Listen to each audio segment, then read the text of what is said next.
Here's an interesting endgame problem. It actually has two solutions, so there are two correct answers to this one. Here we are up a bishop, but the eval says 0.0.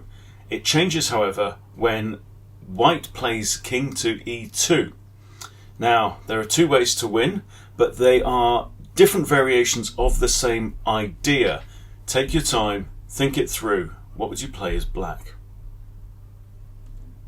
So, the idea here is that we need to eliminate white's rook.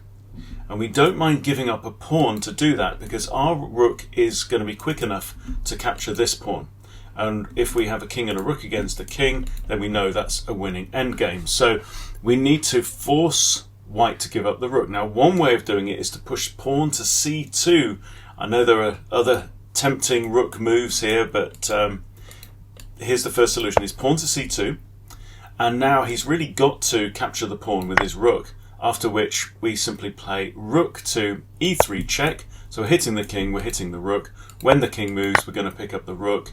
And now we have time, say after the king captures the bishop, we can put our king here, our rook here, we're going to pick up this pawn, we're going to go on to win. So that's one solution.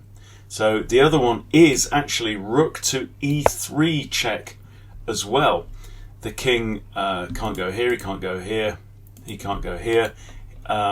We've got a discovered attack it there against the rook, so the king will go there, takes, again king here, and we'll go on to win in a few moves. So well done if you found either of those solutions.